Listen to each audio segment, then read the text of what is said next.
नमस्कार। आज के इस खास विश्लेषण में हम पौराणिक इतिहास के एक ऐसे रोंगटे खड़े कर देने वाले प्रसंग पर बात करने वाले हैं जिसने एक पूरे महायुद्ध की दिशा ही बदल कर रख दी थी। जी हाँ, हम बात कर रहे हैं पक्षीराज गरुड़ के उस अद्भुत पराक्रम की। और सिर्फ कहानी नहीं, बल्कि हम उन प्रामाणिक ऐतिहासिक और साहित्यिक स्रोतों को भी टटोलेंगे जो इस महागाथा की असली नींव हैं।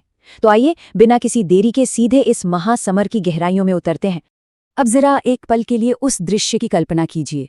लंका का युद्ध मैदान है और चारों तरफ भयंकर हाहाकार मचा है। अजेय माने जाने वाले हमारे सर्वोच्च नायक श्री राम और लक्ष्मण, दोनों भाई, एक रहस्यमयी मायावी अस्त्र के प्रभाव में बंधे हुए बिल्कुल अचेत अवस्था में गिरे पड़े हैं। पूरी वानर सेना शोक के गहरे सागर में डूब गई है। सुग्रीव, अंगद और विभीषण जैसे महारथी भी पूरी तरह हताश हो चुके हैं, क्योंकि उन्हें लग रहा है कि उनके सर्वस्व बस कुछ ही क्षणों में दम तोड़ देंगे। ये वो पल था जब हार बिल्कुल सामने खड़ी नजर आ रही थी। तो आखिर ये नागपाश का महासंकट था क्या?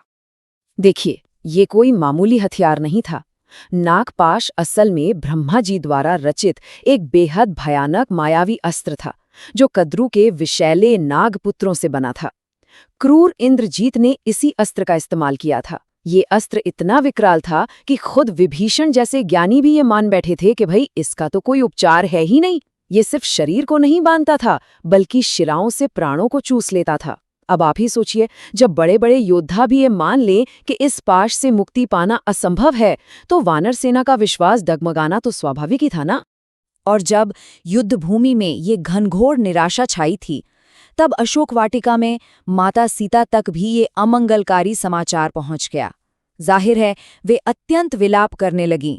लेकिन तभी त्रिजटा ने उन्हें ढांढस बंधाते हुए एक बहुत ही गहरी बात कही। उन्होंने कहा, संकट आते भी हैं और संकट टल भी जाते हैं। ये कोई साधारण सा वाक्य नहीं है। ये उस घोर विपत्ति के समय में नारी शक्ति, अगाध विश्वास और अड़िग धैर्य का एक जीता जागता उदाहरण है। त्रिजटा ने माता सीता को उनकी खुद की आंतरिक शक्ति की याद दिलाई, जो उस वक्त अंधकार में आशा की एक बहुत बड़ी किरण थी। अब सवाल था कि इस संकट से निकला कैसे जाए। यहीं से समाधान की दिशा तय होती है। घटनाओं के इस क्रम को ध्यान से देखिए, जिसने पूरा पासा ही पलट दिया। सबसे पहले जांबवंत जी ने संकटमोचन हनुमान को ब्रह्मा जी द्वारा दिए गए उस वरदान की याद दिलाई, जिससे वे किसी भी पाश से मुक्त हो सकते थे।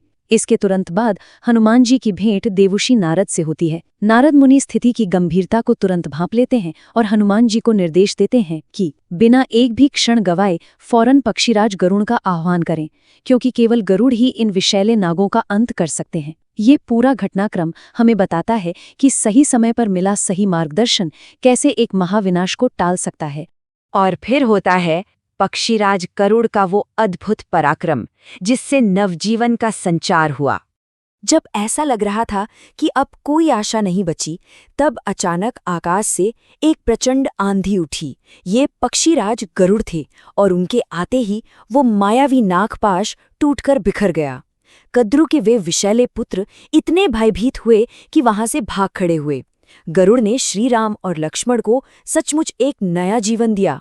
यहाँ एक बहुत ही भावुक कर देने वाला क्षण भी आता है, जब श्री राम गरुड़ जी से उनका परिचय पूछते हैं और आभार व्यक्त करते हैं।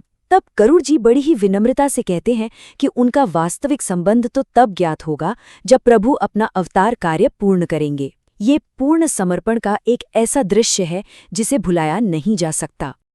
अब जरा सोचिए, इस नवजीवन का लंका शिविर पर क्या असर हुआ होगा। एक तरफ वानर सेना है, जहां मध्यरात्रि में ही शंखनाद, सिंहनाद और जय जयकार गूंजने लगी। ये सिर्फ जीत की खुशी नहीं थी, बल्कि माता सीता तक ये संदेश पहुंचाने का एक प्रयास भी था कि उनके प्रभु बिल्कुल सुरक्षित है। लेकिन वही दूसरी तरफ लंका शिविर में एकदम सन्नाटा छा गया। भ्रम और भयंकर निराशा। इंद्रजीत, जिसे अपने अस्त्र के अचूक होने का इतना बड़ा अहंकार था, वो इस शंखनाद को सुनकर पूरी तरह स्तब्ध रह गया। उसे समझ ही नहीं आ रहा था कि ये कैसे संभव है। सच में, जब अजय होने का अहंकार टूटता है ना, तो स्थिति बिल्कुल ऐसी ही अचंभित करने वाली होती है। तो चलिए अब जरा कथा से बाहर आकर इसके प्रामाणिक साहित्यिक स्रोतों पर नजर डालते हैं। अक्सर लोगों के मन में ये सवाल उठता है कि क्या गरुड़ द्वारा राम लक्ष्मण को बचाने का ये प्रसंग वास्तव में हमारे मूल ग्रंथों में है भी, क्योंकि कई बार ऐसा भ्रम होता है कि शायद ये कथा बाद में जोड़ दी गई होगी, लेकिन ऐसा बिल्कुल नहीं है। इस प्रसंग पर बहुत गहरा शोध हुआ है और ये तथ्य पूरी तरह से प्रमाणिक है कि ये कोई मनगढ़ंत या एकाकी कथा नहीं है, बल्कि ये घटना एक नहीं कई प्राचीन और प्रतिष्ठित ग्रंथों में समान रूप से दर्ज है। अगर हम भारत के साहित्यिक विस्तार को देखें तो ये स्रोत बहुत ही शानदार तरीके से इस घटना की गवाही देते हैं। संस्कृत में महर्षि वाल्मीकि रचित वाल्मीकि रामायण, तमिल की कंब रामायण, तेलुगु की रंगनाथ रामायण, बंगाली की कृत्तिवास रामायण और अवधी तथा हिंदी के लिए गोस्वामी तुलसीदास जी कृत रामचरितमानस, इन सभी आधारभूत ग्रंथों में इस नागपाश और गरुड़ के आगमन का एकदम स्पष्ट वर्णन है। कंब रामायण में तो इसका और भी विस्तार से उल्लेख मिलता है। ये चीज अपने आप में साबित करती है कि ये विश्लेषण कितने व्यापक और तटस्थ शोध पर आधारित है। और अगर आपको इसका एकदम स्पष्ट साक्ष्य चाहिए तो गोस्वामी तुलसीदास जी के हनुमान अष्टक, जिसे हम संकट मोचन स्तोत्र भी कहते हैं, उसके बहुत ही प्रसिद्ध पंक्ति देखिए। आने खगेस तबे हनुमान जू, बंधन काटी सुत्रास निवारो।